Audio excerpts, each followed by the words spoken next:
Assalamualaikum warahmatullahi wabarakatuh.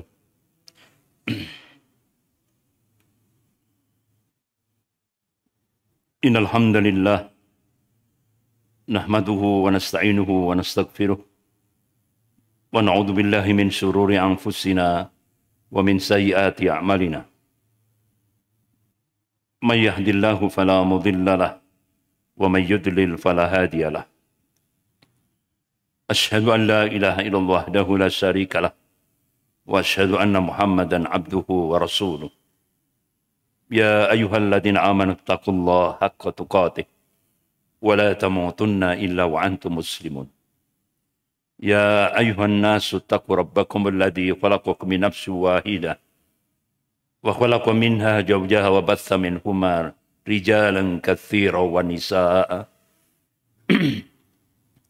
Wattaqullaha alladzi tas'aluna bihi wal arham innallaha kana 'alaikum raqiba. Ya ayyuhalladzina amanu taqullaha wa qulu qawlan sadida yuslih lakum a'malakum wa yaghfir lakum dhunubakum wa may yuti'illaha wa rasulahu faqad faza fawzan 'azima. Amma ba'd. فإن أصدق الحديث كتاب الله وخير الهدي هدي محمد صلى الله عليه وسلم وشر الأمور محدثاتها وكل محدثة بدعة وكل بدعة ضلالة وكل ضلالة في النار. Ma'asyiral muslimin rahimakumullah. Kita lanjutkan bahasan kita tentang Syiah Rafidhah, akidah, harokah dan fikrahnya, hakikat Syiah Rafidhah. Beberapa waktu yang lalu, tepatnya 17 Februari 2016, pimpinan pusat Muhammadiyah mencoba mengundang Ketua Dewan Syuro API Ahlul Bait Indonesia, Umar Shahab.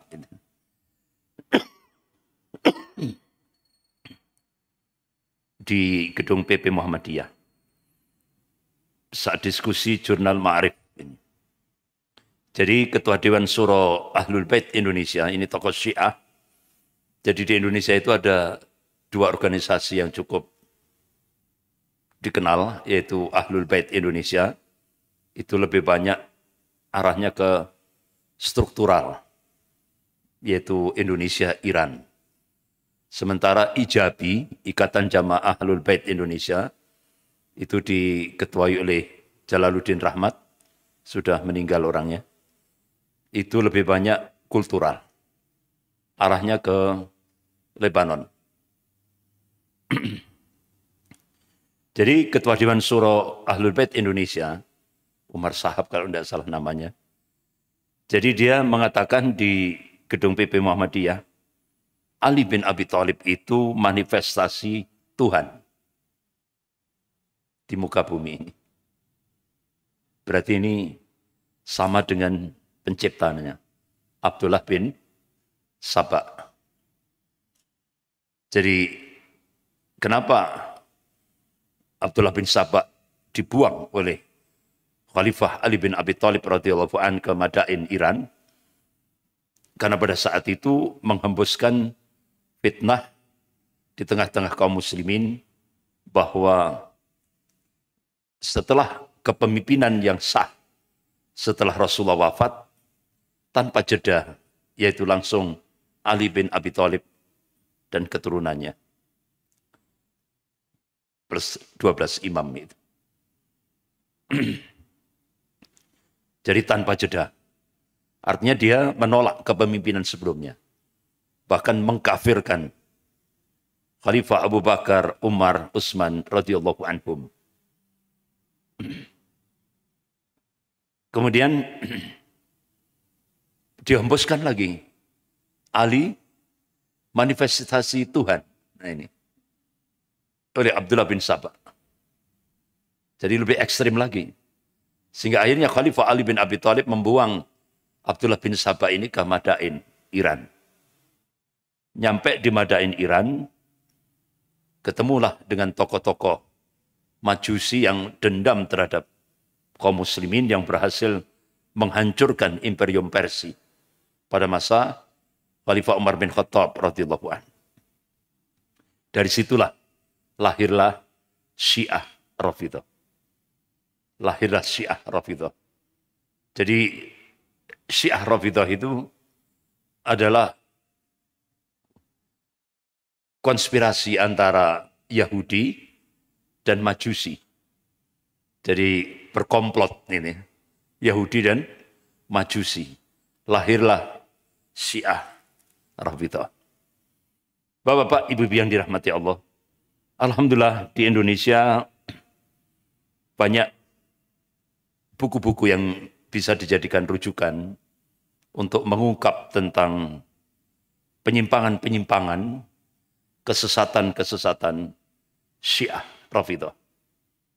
Karena saat ini seluruh dunia, termasuk orang-orang Syiah yang di Malang, itu Syiah Rafidhah. Karena dia mengikuti Abdullah bin Sabah.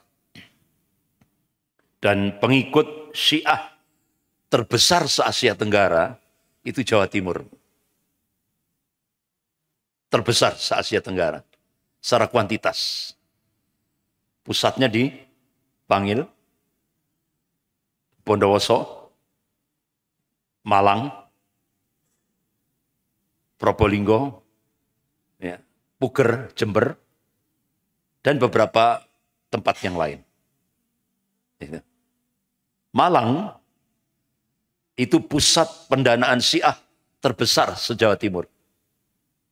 Makanya ketika pertemuan 300 yayasan Syiah di Malang, itu diadakan di aula gereja Katolik di Lawang.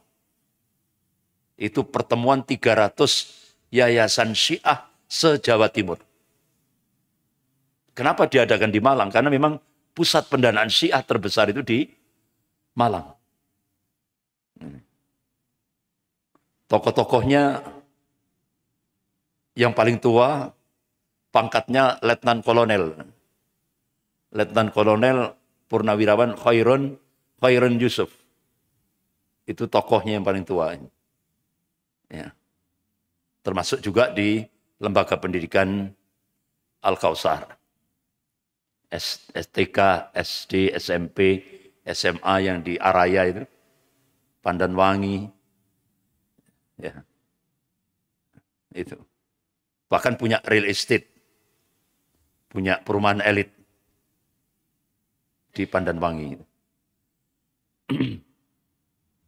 Banyak buku-buku yang bisa dijadikan rujukan. Yang pertama yaitu yang ditulis oleh Majelis Ulama Indonesia Pusat. Ini berdasarkan fatwa Majelis Ulama Jawa Timur. Yang waktu itu dipimpin oleh Kiai Haji Abdul Somad Bukhari.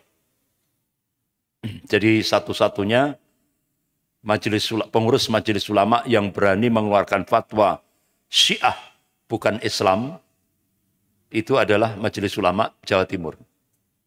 Kemudian didukung oleh Majelis Ulama seluruh Indonesia. Ini bukunya Panduan Majelis Ulama Indonesia, mengenal dan mewaspadai penyimpangan Syiah di Indonesia. Nah, buku ini pernah disosialisasikan di Puger, Jember, oleh MWC NU Puger, Jember. Tidak tahunya, pondok pesantren yang selama ini dianggap itu pondok pesantren NU yang dipimpin oleh Habib Umar, itu ternyata baru tahu kedoknya setelah MWC NU mengadakan sosialisasi terhadap buku panduan MUI Pusat tentang penyimpangan Syiah. Jadi Habib Umar marah supaya tidak dilaksanakan acara itu. Tapi MWJ-NU tetap melaksanakan acara itu. Sampai akhirnya terjadilah pembunuhan di Puger, Jember. Dan itu dibunuhnya itu di depan Pak Kapolres. Ya. Oke. Jadi artinya apa? Di Puger, Jember itu sudah mengamalkan akidahnya. Artinya membunuh ahlus sunnah itu ibadah. Karena apa? Orang-orang Syiah punya keyakinan, i'tiqad, ya, bahwa ahlus sunnah itu najis. Darah, harta, kehormatannya halal. Jadi seperti itu. Makanya muncullah peraturan Gubernur Jawa Timur nomor 55 kalau tidak salah, waktu Pak Karwo, tentang masalah ini. Sehingga benar-benar aparat TNI Polri memberikan atensi sendiri terhadap pergerakan Syiah di Jawa Timur ini. Kemudian ada karya fenomenal dari cendekiawan muda Ahlus Sunnah, yaitu Bapak Dr. Haji Abdul Khair Ramadan, SHMHMM. Beliau Komisi Hukum dan Perundang-undangan MUI Pusat dengan judul Syiah menurut sumber Syiah. Jadi ini ilmiah ini. Syiah menurut sumber Syiah. Ancaman nyata NKRI. Ada juga ditulis oleh pimpinan Pondok Pesantren Gontor, yaitu Dr. Hamid Fahmi Jarkasi, dengan judul Teologi dan Ajaran Syiah menurut referensi induknya. Kemudian ada juga dari Forum Ukhuwah Islamiyah NKRI. Jadi buku ini disebar karena latar belakangnya orang-orang Syiah di Indonesia ini mau mengadakan revolusi Syiah tahun 2018.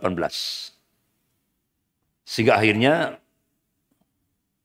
yang cukup membuat kita pening gitu ya, itu kader-kader pesantren pada masa Ketua PBNU Profesor Said Agil Sirot itu disekolahkan di Iran, kurang lebih 4.000. Jadi 2018 mereka sudah lulus bergelar master. Bahkan juga ada sekelas ulamanya. Nah itu. Jadi itu yang menjadi beban terutama dari kalangan Badan Intelijen Negara. Bahkan yang cukup mengkhawatirkan, Badan Intelijen Negara, BIN, mendeteksi ada kurang lebih 6.500 orang-orang Syiah yang sudah bergerak ke Indonesia dan mereka style militer. Nah ini untuk menyongsong revolusi Syiah 2018. Tapi wa makarallah wallahu khairul makirin. Memang menjelang 2018 itu saya melihat sendiri bagaimana intel-intel dari Kodim Malang ya itu nyebar semuanya untuk memantau pergerakan Syiah di Malang ini. Jadi aparat TNI Polri benar-benar memberikan atensi. Tapi qadarullah, inilah makar Allah. Iran chaos. Dan chaosnya itu benar-benar brutal. Itu sempat terekspos di media internasional, termasuk di medsos di Indonesia ini. Sehingga akhirnya gagallah revolusi Syiah di Indonesia tahun 2018. Akhirnya orang-orang Syiah di Indonesia ini sekarang membonceng orang-orang komunis untuk masuk pemerintahan. Jadi nggak tanggung-tanggung mereka menguasai semua lini. Termasuk buzzer istana, yaitu Denny Siregar. Ini tokoh Syiah. Jadi mereka masuk ke semua lini. Jadi ini yang kadang-kadang lepas dari pantauan kaum muslimin. Bapak-bapak, ibu-ibu yang dirahmati Allah. Makanya buku itu sempat disebar sebelum 2018. Judulnya NKRI Diambang Kehancuran. Mewaspadai pemberontakan Syiah dari sepak terjang mereka dari luar negeri sampai ke Indonesia.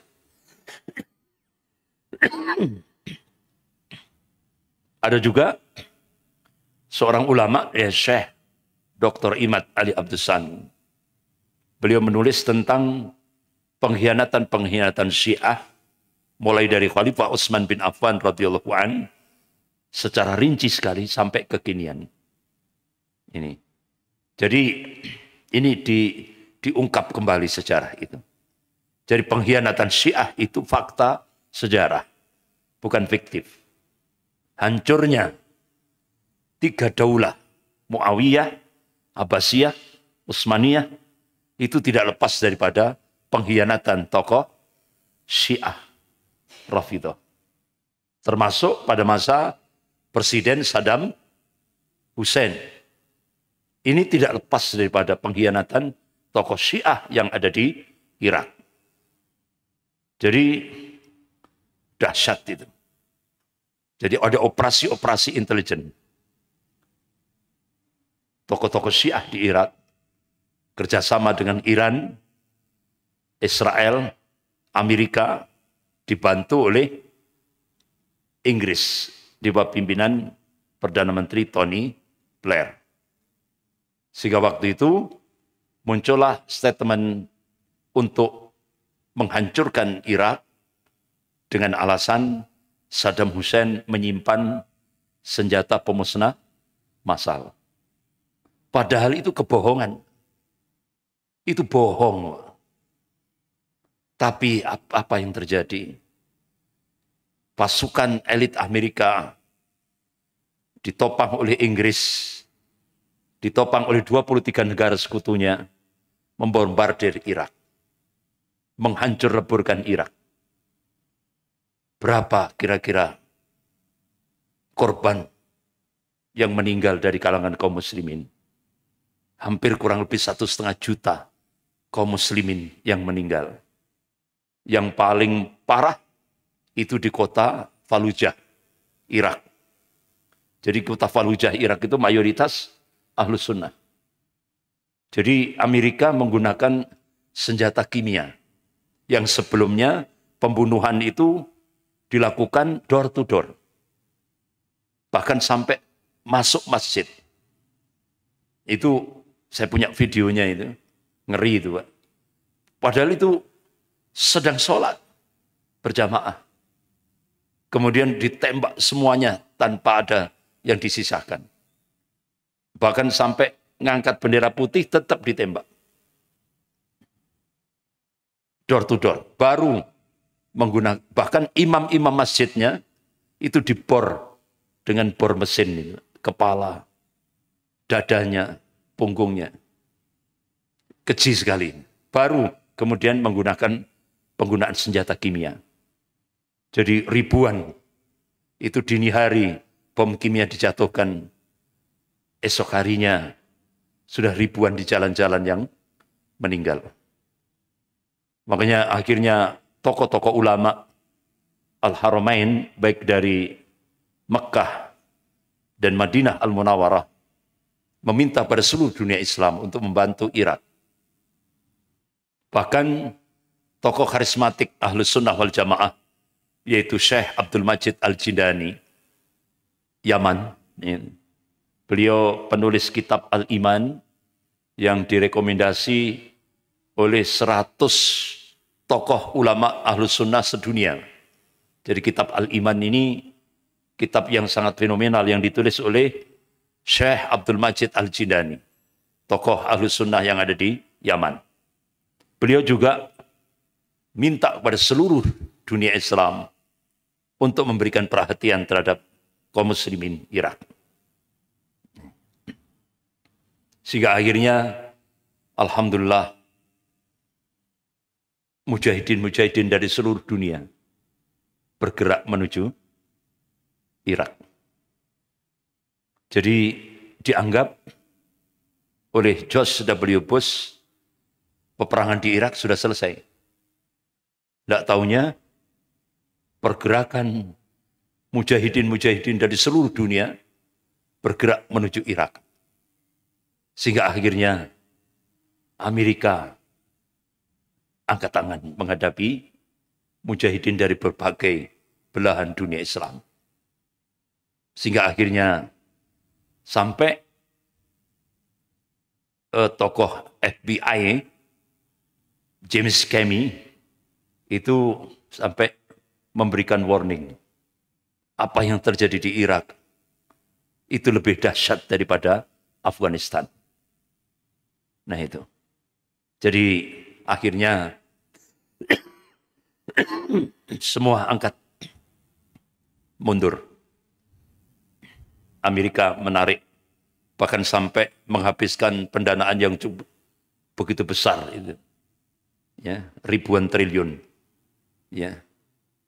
3,5 miliar US dollar. Ya. Dihabiskan untuk memerangi kaum muslimin yang ada di Irak. Tapi akhirnya kalah juga Amerika. Bapak-bapak, ibu-ibu yang dirahmati Allah. Tapi sayangnya, tokoh-tokoh kita menanggapi apa yang terjadi di Irak itu dianggap itu peperangan antara sesama kaum muslimin. Ini saya agak tersentak itu ketika Profesor Said Agil Sirot pidato pada saat pembukaan muktamar itu. Jadi apa yang terjadi di Irak itu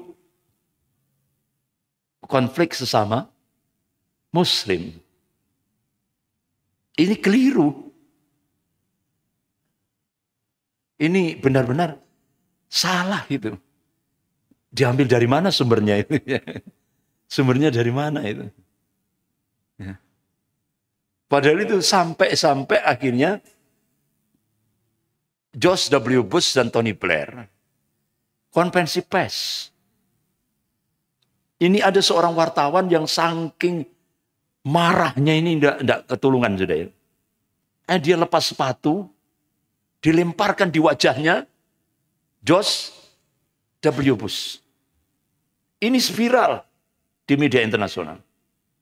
Artinya apa? Wartawan ini marah betul. Hanya dengan kebohongan bisa menghancurkan negara yang merdeka dan berdaulat. Pertanyaannya, kenapa dua tokoh, George W. Bush dan Tony Blair, tidak dihadapkan ke Mahkamah Pengadilan Internasional? Ini pertanyaannya. Jadi inilah ketidakadilan terhadap dunia Islam. Nah itu. Sebenarnya ini musuh dunia, ini dua pemimpin ini. George W. Bush dengan Tony Blair. Dia menggunakan kebohongan dengan menuduh Saddam Hussein menyimpan senjata pemusnah massal, ternyata bohong. Tapi hasil kehancuran Irak sampai hari ini. Jadi bapak-bapak, ibu-ibu yang dirahmati Allah. Padahal itu pengkhianatan Syiah. Ini yang tidak diungkap ini. Ditutup rapat-rapat. Ya kan? Ditutup rapat-rapat. Termasuk Afghanistan. Ya. Waktu itu pidatonya termasuk Afghanistan, Irak, Yaman. Ini semuanya di Afghanistan itu juga pengkhianatan Syiah. Bahkan Ahmadinejad dengan pemimpin spiritualnya Ali Khamenei, ya, Iran, membuka zona udara dan daratnya untuk membantu Amerika dan pasukan sekutunya untuk menghancurkan mujahidin Taliban. Tapi gagal. Gagal. Bahkan untuk mencari Syekh Osama bin Laden saja, itu Iran membebaskan, membuka zona udaranya 2,5 bulan untuk Amerika. Dengan bebas membombardir pegunungan Tora Bora. Tempat persembunyian Syekh Osama bin Laden. Tapi tidak pengaruh itu. 2,5 bulan bom-bom diledakkan itu tidak pengaruh. Karena batu-batuan di Tora Bora itu kerasnya luar biasa. Apapun bom yang canggih apapun tidak bisa. Tidak pengaruh. Sehingga akhirnya Syekh Osama bin Laden selamat. Sampai pada masa kepemimpinan Barack Obama. Baru Barack Obama mengambil satu policy, yaitu membunuh Syekh Osama bin Laden. Akhirnya dibuatlah sebuah strategi operasi intelijen, dan ternyata pengkhianatan yang terjadi, yaitu dokter pribadinya Syekh Osama bin Laden berkhianat terhadap Syekh Osama bin Laden, membocorkan rahasia tempat kediaman Syekh Osama bin Laden, yaitu di perbatasan antara Pakistan dan Afghanistan. Jadi pesawat helikopter tanpa suara itu ya, dengan pasukan elitnya Navy itu, US Navy itu turun, kemudian langsung masuk, pasukan elitnya masuk ke rumah kediaman Syekh Osama bin Laden, dan akhirnya ditembaklah Syekh Osama bin Laden. Beliau wafat. Kemudian jenazah beliau diangkut dengan helikopter ini. Disaksikan istri beliau. Begitu jenazah sudah masuk di pesawat, baru naikin. Ajudan Syekh Osama bin Laden sudah siap dengan senjata Stinger. Akhirnya diledakkanlah helikopter yang mengangkut jenazah Syekh Osama bin Laden. Artinya apa? Amerika ingin benar-benar bercita-cita, ingin melecehkan jenazah Syekh Osama bin Laden. Tapi wa makarallah wallahu khairul makirin. Mereka membuat makar, tapi Allah membalas makar mereka. Dan Allah sebaik-baik membuat makar. Jadi akhirnya jenazah Syekh Osama bin Laden tidak bisa diambil. Karena sudah jadi abu, ya kan? Sampai akhirnya Amerika mengadakan konferensi pers, jenazahnya dibuang di lautan. Itu kan bohong. Itu. Jadi bohong. Itu. Ya, karena apa? Syekh Osama bin Laden ini, Masya Allah, beliau seorang miliarder. Ya. Jadi konglomerat, bukan konglomerat rupiah, tapi dolar. Tapi sepertiga hartanya digunakan untuk jihad fisabilillah di Afghanistan.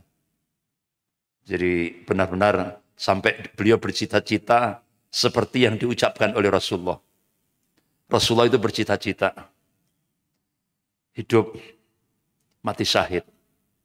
Kemudian hidup lagi, mati syahid lagi. Hidup lagi, mati syahid lagi. Itu yang diucapkan oleh Syekh Osama bin Laden. Kepingin seperti apa yang diucapkan oleh Rasulullah SAW.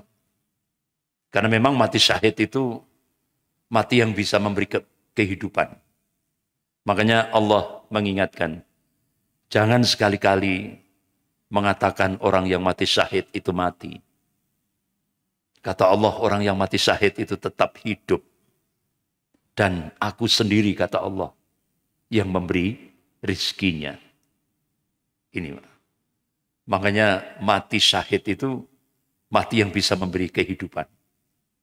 Nah kita ini kan cita-citanya, Allahumma inna as'alukal husnal khotimah. Cita-cita kita kan gitu ya. Tapi oleh Rasulullah, kita tidak boleh berhenti di situ. Kita disuruh, diperintah oleh Rasulullah, mintalah dengan tulus hati yang paling dalam. Mintalah kepada Allah dengan ikhlas. Ya Allah, matikanlah aku dalam keadaan syahid.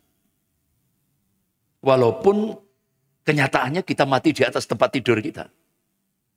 Tapi doa itu dikabulkan oleh Allah Subhanahu wa taala. Itu yang disampaikan oleh Rasulullah. Makanya kita tidak hanya berhenti pada husnul khotimah, tapi kita disuruh memohon kepada Allah dengan ikhlas supaya dimatikan dalam keadaan syahid. Nah, ini. Karena mati syahid itu mati yang bisa memberi kehidupan. Bapak-bapak, ibu-ibu yang dirahmati Allah. Sebelah kiri itu ada sudah diterjemahkan dalam bahasa Indonesia. Judulnya Ulama Syiah Menghujat Syiah. Ini ditulis oleh Profesor Mullah Ahmad Kasrafi.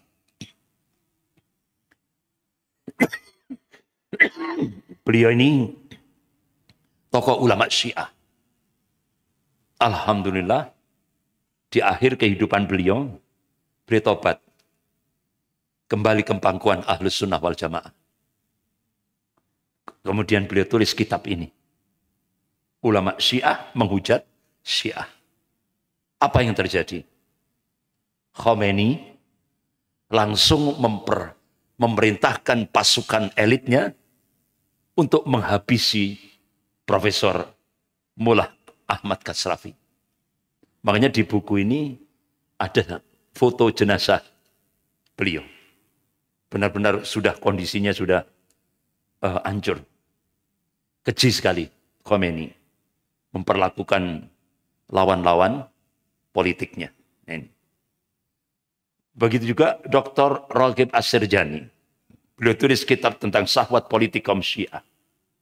Dia mengungkap bagaimana daulah Syiah yang ada di Iran. Bapak-bapak, ibu-ibu yang dirahmati Allah. Syiah dan pemutusan sanad ilmu Islam. Sanad itu sangat penting sekali. Jadi hierarki, ya kan? Hierarki sanad urutan keilmuan. Jadi setelah Rasulullah, sahabat. Ini menurut pemahaman Ahlus Sunnah. Setelah sahabat, tabi'in. Setelah tabi'in, tabi'ut tabi'in. Sampai Rasulullah bersabda, qala Rasulullah sallallahu alaihi wasallam, khairun nas qarni. Sebaik-baik manusia itu pada masaku. Tsummal ladina yalunahum, kemudian sesudahnya tabi'in. Tsummal ladina yalunahum, kemudian sesudahnya tabi'ut tabi'in. Ini umat yang the best. Baru setelah itu ulama-ulama Ahlus Sunnah.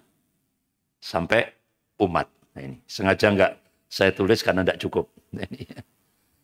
Nah, Syiah, sahabat langsung dipotong. Diganti Ahlul Bait. Semua selain Ali dan keturunannya dikafirkan, dimurtadkan.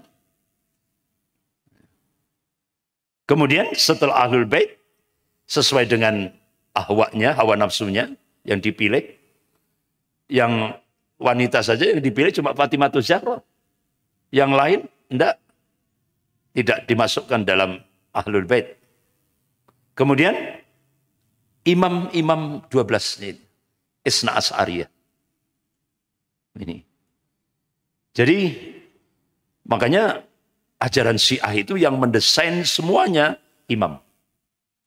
Bahkan keyakinan orang Syiah, posisi imam itu disetarakan qala Allah Ta'ala dan qala Rasulullah sallallahu alaihi wasallam. Bahkan sampai yang lebih ekstrim yang ditulis oleh ulama Syiah, jadi pernyataan imamnya, jadi qala imamnya itu lebih layak suci daripada Al-Quranul Karim. Sampai seperti itu. Itulah. Makanya Syiah ini mengubah worldview, cara pandang Islam terhadap sahabat, Ahlul Bait, Al-Quran dan hadis. Worldview, cara pandang Syiah adalah imamah. Semuanya mengerucut ke imamah. Karena imamah itu mereka menganggap maksum. Kalau kita yang maksum cuma satu, Rasulullah SAW. Sementara orang Syiah menganggap imamnya maksum. Bahkan orang-orang Syiah punya keyakinan imamnya itu tahu hal yang gaib.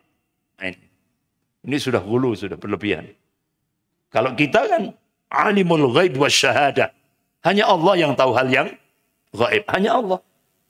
Makanya kalau kita sebagai ahlu sunnah, kalau ada orang yang ngaku tahu hal yang gaib, dia tauhid. Dia tauhid. Ya kan? Patut dicampakkan. Itu. Dinafikan. Itu menurut keyakinan akidah ahlu sunnah. Bapak-bapak, ibu-ibu yang dirahmati Allah. Al-Imam Al-Auza'i rahimahullah. Tidaklah terjadi hilangnya ilmu melainkan karena disebabkan hilangnya sanad. Jadi hilangnya sanad sudah rusaklah ilmu. Itu. Nah sekarang bagaimana perbedaan Islam dan Syiah? Dan rukun imam saja.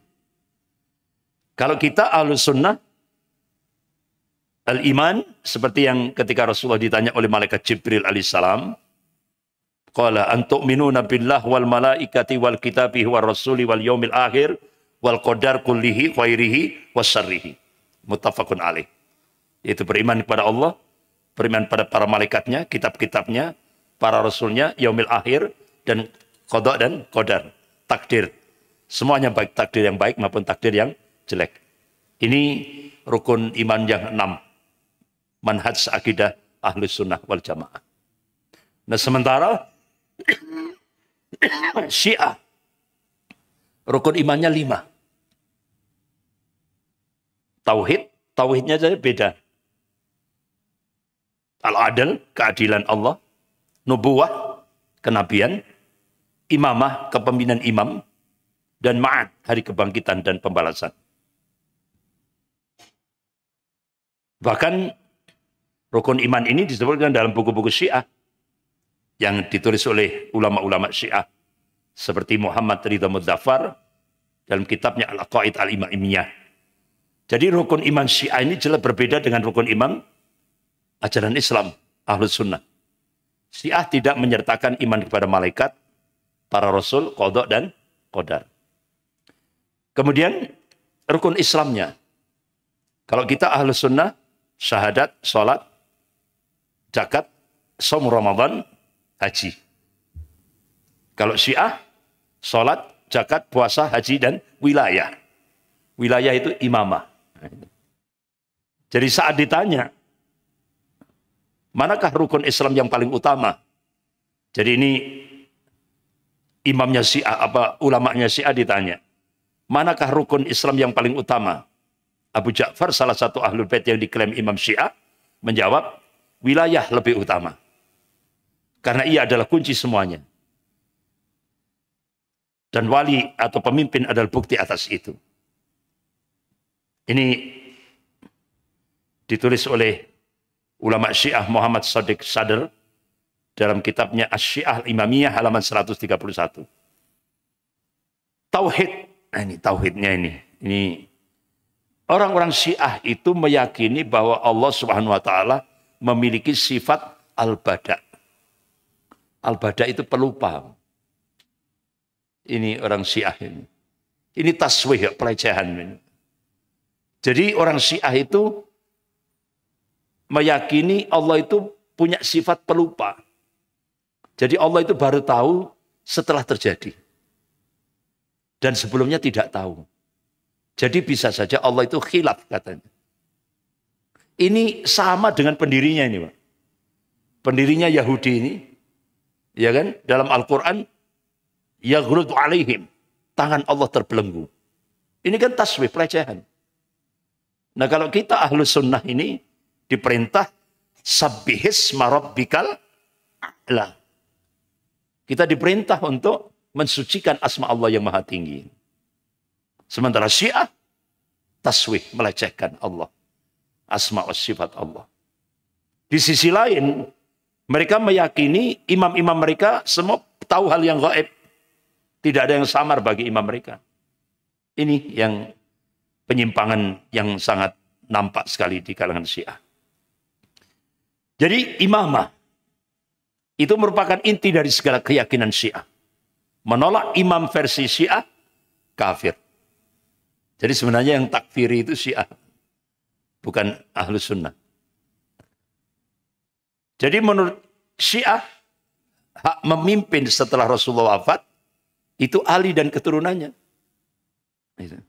Tanpa jeda. Bahkan amal seorang manusia tidak akan diterima kecuali ia mengakui kepemimpinan Ali dan keturunannya. Kedudukan imam diposisikan sama dengan ketuhanan, kenabian. Jadi bagi Syiah, imam itu makhluk yang maksum, yang tidak pernah melakukan kesalahan, kekhilafan, dosa besar maupun kecil. Baik disengaja, tidak disengaja, lupa atau tidak sebab lainnya. Jadi bahkan imam Syiah itu memiliki hak menentukan orang itu masuk surga atau masuk neraka. Itu punya hak prerogatif. Jadi kalau kepingin tahu dia masuk surga atau masuk neraka itu tanya ke imamnya. Bapak-bapak, ibu-ibu yang dirahmati Allah. Perbedaan dan penyimpangan Syiah dalam Al-Quran. Syiah meyakini 3 hal terkait Al-Quran. Al-Quran menurut orang-orang Syiah mengalami tahrif, perubahan. Ditambah atau dikurangi. Sehingga Al-Quran tidak bisa dijadikan dalil. Ini keyakinan orang Syiah. Makanya kalau kita tanya, kita kan punya 6.666 ayat. Itu orang Syiah katanya dia punya 17.000 ayat. Terus kalau ditanya, di mana Al-Quranmu? Masih ghaib. Nah, itu. Jadi bohong itu. Nah, itu. Kemudian orang Syiah membatasi ilmu Al-Quran hanya dari imam-imam Syiah.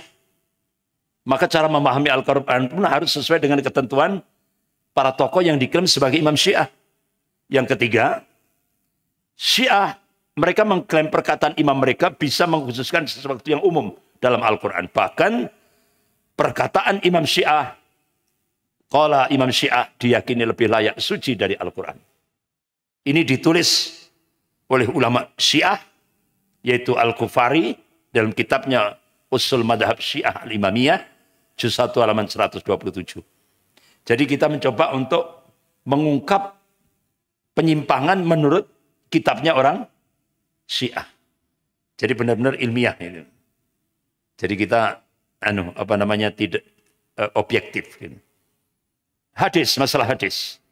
Orang-orang Syiah menolak hadis yang diriwayatkan para sahabat Rasulullah, kecuali melalui jalur Ahlul Bait. Mereka memposisikan perkataan imamnya disejajarkan qala Allah Ta'ala dan qala Rasulullah sallallahu alaihi wasallam.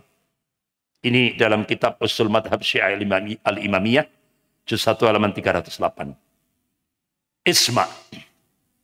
Jika umat Islam meyakini isma sebagai salah satu sumber hukum, maka Syiah meyakini sebagai isma tidak bisa dijadikan sumber hukum. Namun perkataan imam-imam Syiah lebih tinggi nilainya daripada isma. Kalaupun ada isma yang mereka sepakati, maka isma tersebut harus ada rekomendasi dari imam-imam mereka. Ini dalam kitab usul yang ditulis oleh ulama-ulama Syiah, juz 1 halaman 403 sampai 404. Nah, Syiah meyakini bahwa sepeninggal Rasulullah, semua sahabatnya murtad. Ini. Kecuali beberapa orang saja. Karena kebetulan dari Persia. Beliau adalah Al-Miqdad bin Al-Aswad, Abu Dzar Al-Ghifari, Salman Al-Farisi. Ini dalam kitab yang ditulis oleh ulama Syiah, Al-Rawdah bin Al-Kafi, juz 8 halaman 245. Nah, Syekh Adnan Aror, beliau adalah muridnya Syekh Muhammad Nasiruddin Albani rahimahullah. Beliau memberikan satu kesimpulan. Apa sih bedanya Islam dengan Syiah? Kalau Islam, para sahabat Nabi SAW adalah sahabat terbaik. Sebagaimana Rasulullah bersabda, khairun nas qarni. Sebaik-baik manusia adalah pada masaku. Bahkan Allah sendiri memuji sahabat Rasulullah. Kuntum khairu ummah ukhrijat linnas ta'muruna bil ma'ruf wa tanhauna 'anil munkar wa tu'minuna billah. Ini semua mufassir memberikan penafsiran yang siapa yang disebut kuntum khairu ummah. Itu pujian Allah kepada sahabat Rasulullah sallallahu alaihi wasallam. Sementara Syiah, para sahabat adalah musuhnya Nabi. Ini bertolak belakang. Menurut ajaran Islam, Allah menyatukan hati sahabat Nabi dengan Ahlul Bait, dengan keluarga Nabi. Sementara Syiah, mereka para sahabat saling membenci sama mereka. Menurut Islam, mereka para sahabat saling membantu sama mereka. Menurut Syiah, para sahabat saling menentang antara satu dengan yang lain. Nah, menurut Islam, saat Rasulullah wukuf di Arafah, di padang Arafah Yaumil Jum'ah, Ba'dal Asar, sambil menunggu terbenam matahari, bergerak ke mana? Musdalifah, ya. Ke Musdalifah. Di atas kendaraan untanya, Rasulullah menerima wahyu terakhir dari malaikat Jibril alaihissalam. Ayatnya, Al-yawma akmaltu lakum dinakum wa atmamtu alaikum nikmati wa raditu lakum Islam madina. Pada hari ini telah kusempurnakan agama bagimu, telah kucukupkan nikmatku untukmu, wa raditu lakum Islam madina. Dan telah kuridhoi Islam ini sebagai agamamu. Tapi menurut Syiah, Islam masih belum sempurna. Yang menyempurnakan adalah imam-imam mereka. Ini perbedaan antara Islam dengan Syiah. Jadi sentral doktrin Syiah itu terletak pada konsep imamah. Hampir semua ajaran Syiah, baik itu usul maupun furu', selalu dikaitkan dengan imamah. Bahkan tidak ada yang lebih penting daripada imamah. Jadi konsep imamah ini menjadi dasar dan mendesain seluruh ajaran dan konsep ajaran agama Syiah. Itu. Makanya bapak-bapak, ibu yang dirahmati Allah, tauhid, Al-Quran, sunnah, sikap terhadap para nabi, sikap terhadap sahabat, bahkan sikap terhadap para malaikat. Ini contohnya.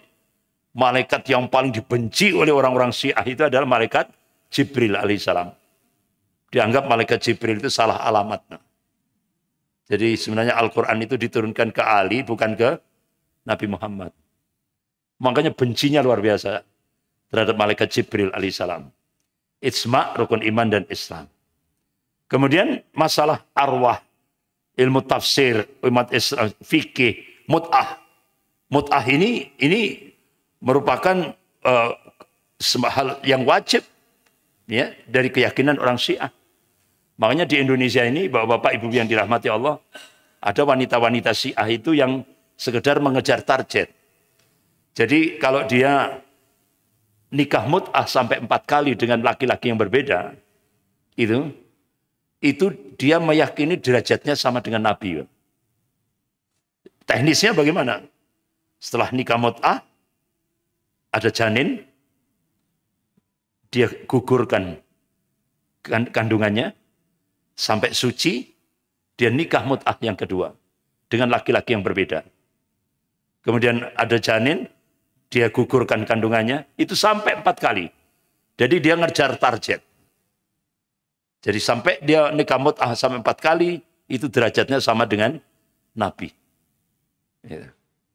Makanya sampai pernah terjadi di mahasiswa UI, Universitas Indonesia, itu dokternya sampai sekarang masih ada itu. Dokternya sampai sekarang masih ada. Jadi ada seorang akhwat dengan jilbab yang besar, sempurna lah gitu ya. Nah, dokternya ini setelah diperiksa, kaget. Loh, kok kena penyakit sifilis? Jadi dokternya malah dimarahi, Pak. Mau periksa apa enggak? Gitu. Dokternya dimarahi.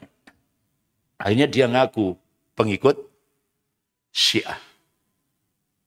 Dia kena penyakit sifilis. Penyakit kelamin.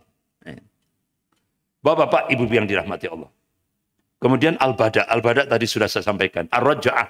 Ar-raja'ah itu orang-orang Syiah meyakini tidak pernah meninggal. Dia meyakini yang meninggal itu jasadnya. Dengan ar-raja'ah ini. Jadi sama dengan orang Hindu. Reinkarnasi. Jadi rohnya ini mencelok ke yang lain. Jadi dia meyakini orang-orang Syiah itu tidak pernah mati. Yang mati cuma jasadnya. Nah, ini wanita-wanita Syiah minta kepada imam mereka untuk diperbolehkan mut'ah jama'i. Jadi zina berjamaah. Akhirnya ini suratnya resmi ya dibalas oleh Hujatul Islam As-Sayyid Al-Mujahid Muqtada Sadr. Jadi itu berkah, barokah. Jadi apa namanya mut'ah jama'i. Jadi apa nih seks party itu. Jadi zina berjamaah dengan tentara-tentara Irak, apa tentara-tentara Syiah yang ada di Irak itu. Nah itu. Jadi akhirnya senang semuanya itu wanita-wanita Syiah. Jadi dibolehkan sama imamnya dan bahkan sampai dikatakan itu berbarokah.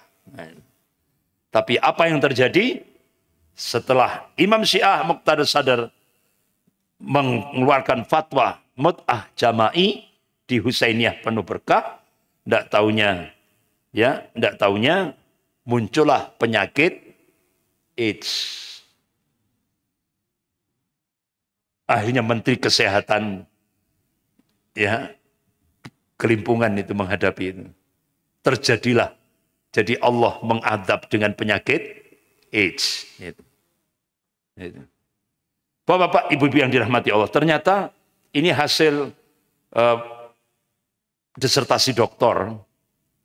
Jadi ternyata nikah mut'ah itu macam-macam. Jadi ada mut'ah seksual. Ada nikah mut'ah percobaan. Ada nikah mut'ah pertobatan. Ada nikah mut'ah hukuman. Ini. Jadi macam-macam itu. Ya. Jadi kreatif betul. Sampai-sampai kalau jadi ini fatwanya. Setiap wanita yang dimintai oleh Sayyid untuk bermut'ah, lalu wanita itu menolak, maka sungguh neraka wajib atas dirinya dan diharamkan dari dirinya akan surga juga pahala. Jadi fatwa imamnya rodok kereng itu. Kalau enggak mau dimut'ah, neraka. Ya kan? Ya kan? Neraka wis jahannam. Diharamkan dari surga. Nah ini. Jadi akhirnya kota suci kaum Syiah dilanda penyakit AIDS akibat nikah mut'ah. Bapak-bapak, ibu-ibu yang dirahmati Allah, insya Allah kita lanjutkan Kamis depan, ya kan? Tahun depan, ya. Ya, tahun depan. Sekian, lebih kurangnya saya mohon maaf. Astagfirullahaladzim. Subhanakallahumma wa bihamdik. Asyhadu an la ilaha illa anta astaghfiruka wa atubu ilaik. Wabillahi taufiq wal hidayah. Wassalamualaikum warahmatullahi wabarakatuh.